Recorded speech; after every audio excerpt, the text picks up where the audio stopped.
Thank you for joining us for Syntero's Parent Workshop on helping your kids build healthy friendships. My name is Audrey Amann. I'm a licensed independent social worker with Syntero. We wanted to host this webinar because we understand just how important strong, healthy friendships are, not only in childhood, but throughout adolescence and adulthood. Things are never quite as scary when you've got a best friend. So as parents and caregivers, where can you start in this journey for helping your children build healthy and safe friendships? First, we want to decide what matters for you and for them. Before you're ready to process and discuss with your child, it's a good idea to have a conversation with your partner or with yourself to identify exactly what it is you believe makes a good friend. It's easier to express to others our expectations if we have a solid understanding of what it is we need and want in our own friendships. It's also a great idea to have your child do the same. So you can separately come up with lists of some qualities or characteristics that you appreciate in current or past friendships, and then compare and contrast those expectations and discuss why the ideas you're sharing are important to you. And through that conversation, you can even identify some of your family's morals, values, and behaviors that are accepted and expected. Some of those might be optimism, kindness, patience, being active and health conscious, having respect for others and property, and many more. And this can help to build an idea of what traits to seek in partners, friendships, and future relationships. Together, you can identify what a supportive, healthy, and appropriate friendship should look like. So now that we've identified some of those qualities that we look for in a friendship and what a good friendship means, where do we go from here? Talking about healthy friendships can be complex because the topic consists of a lot of different characteristics that everybody ranks in different ways. For example, sharing common interests and values, feeling comfortable sharing private thoughts, feelings, or stories, feeling like you understand each other, having the ability to resolve conflict when problems arise, having a level of affection and caring for each other, feeling like there's a quality in the friendship, being loyal and trustworthy to each other, having the ability to set and maintain healthy boundaries, and being able to identify red flag behaviors versus healthy behaviors. Today, we are going to be focusing on 4 important areas: boundaries, how to set them and what to do if they get crossed, red flag behaviors and how to notice them, creating a support plan in case some of those boundaries or red flag behaviors come up, and exactly what healthy friendship behaviors look like. So let's identify some boundaries. Boundaries are the limits and rules we set for ourselves within relationships, and they determine what is reasonable, safe, and permissible for others who interact with us. Boundaries assist with selecting responses when others break or step outside of our limits. A person with healthy boundaries can say no when they want to, but are also comfortable opening themselves up to intimacy and close relationships. Sometimes we think of boundaries as these strict, strong rules we set around ourselves to keep others out, but we want to think of boundaries as things we can do to lightly protect ourselves so that we can maintain respect, but also enjoy company of others and build friendships and relationships.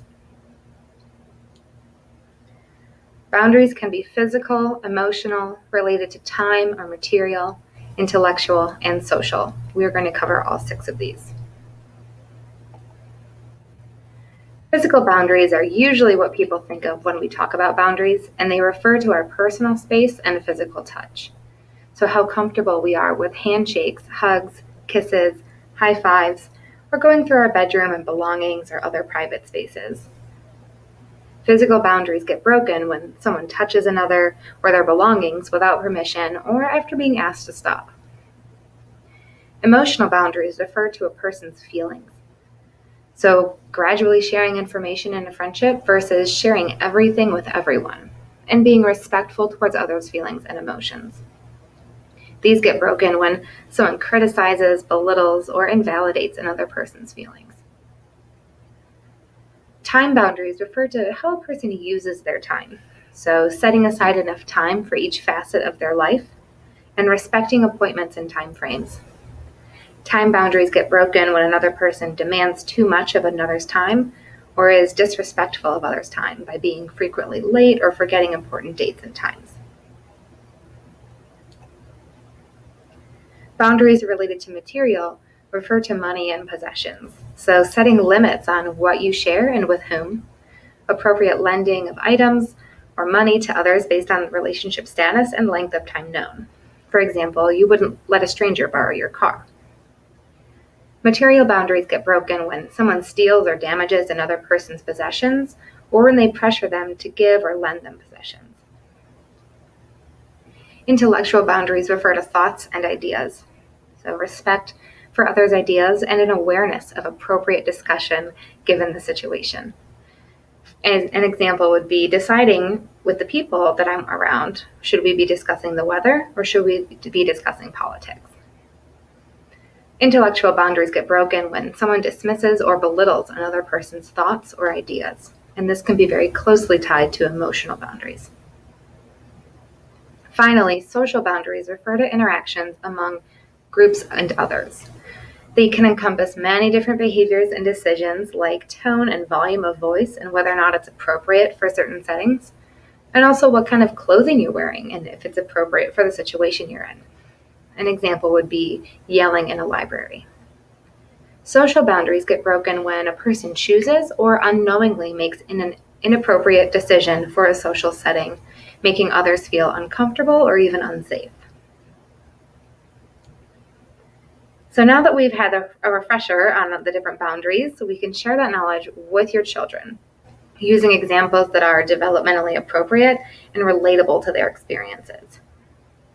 You can also discuss what boundaries they feel they already have and use, situations where it's okay for boundaries to be different or more flexible, how boundaries can change from person to person depending on your relationship to them, how long you've known them, and the setting in which you know them. Some examples of boundaries they should have with friends related to some of the qualities they appreciate with friends. And what to do when someone is not respecting their boundaries. And that last one can be very important because we know it can be anxiety-provoking and a little uncomfortable to confront someone when they're not respecting their boundaries, which is something we will talk about when we discuss support plans. So next, now that we have our boundaries discussed, we want to look at some of those red flag behaviors. When we talk about red flags, we mean behaviors that cross some of those boundaries we've set, behaviors that might cause harm, whether it's physical or emotional, behaviors that contradict our values or morals, behaviors that might cause prolonged discomfort in any relationship, or sometimes we talk about the gut feeling you might get, feeling uneasy around someone, behaviors that place blame on one individual in the dynamic consistently, and feeling like the relationship just isn't equally supportive towards both parties. Here are some examples of what you can share with your child of different red flags for them to be observant of and look out for.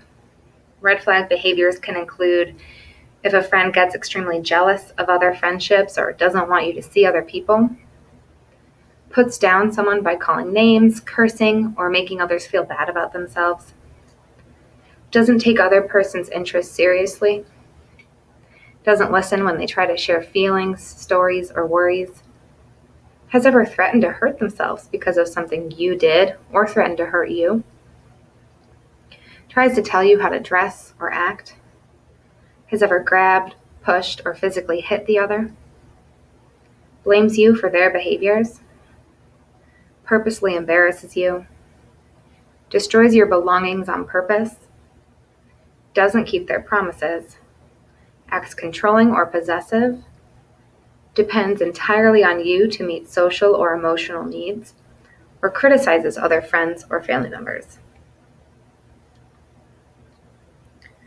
Once you have had the red flag discussion and the boundaries conversation with your child, it's encouraged that you make a plan for times when they need a little bit of help navigating the ups and downs of their friendships.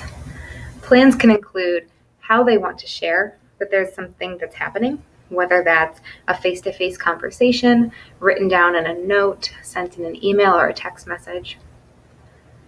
What kind of help do they need? Empowering your child to decide whether they need someone just to listen, if they need an intervention, if they need help reaching out to another family member, or if they need some problem resolution. And this is subject to change based on the situation and the severity of the issue.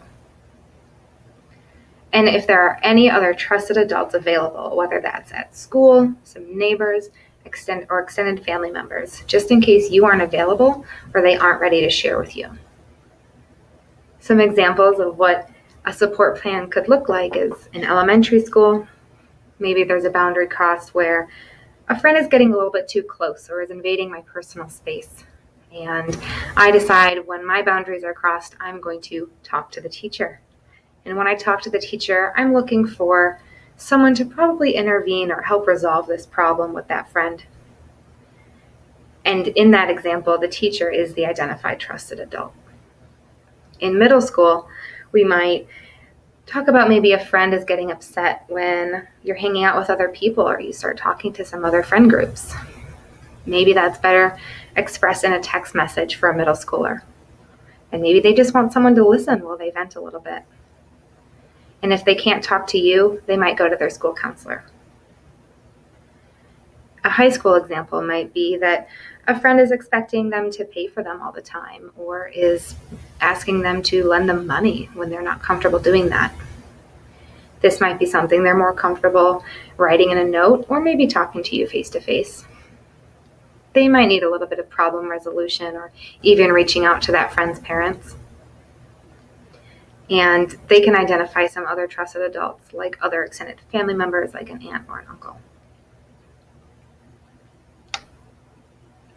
So now that we've come up with our support plans, let's talk about what some healthy friendship behaviors look like.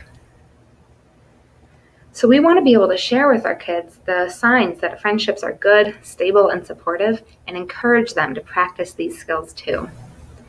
So friends have fun together more often than not, can enjoy spending time separately as well as with one another. Friends always feel safe with each other and trust one another. Friends support each other's goals and dreams and encourage each other's interests, even if they're different than their own. Friends have some privacy with each other and allow each other space when needed. Friends respect each other's opinions, even if they're different, and solve conflicts without putting one another down. Friends accept responsibility for your own actions and apologize when you've done wrong. Having equal decision-making power and always treating one another with respect. Some important reminders for parents and caregivers is to model the behaviors and relationships that you hope to see for your child. We know children are always looking up to parents and caregivers for examples of what they should be seeking out and how they should be acting. We want to encourage you to build trust in your parent-child relationship and keep communication open and frequent. Be observant of your child's friendships and their behaviors when they're around their friends. Also looking out if you notice any changes in friendships or differences in who they're hanging out with. Creating that support plan with your child and updating it as often as necessary to make sure that it's developmentally appropriate.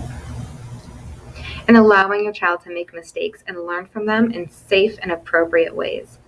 We know that the road to healthy friendships isn't always an easy one. We want to provide them an environment where they can make those mistakes and learn. So finally, what is a healthy friendship? A friend is someone who understands your past, believes in your future, and accepts you just the way you are. Thank you so much for watching our webinar. We really appreciate you being here. If you have any questions or comments, please reach out with the form that's in the description of this video and you'll get in touch with a licensed Syntero clinician.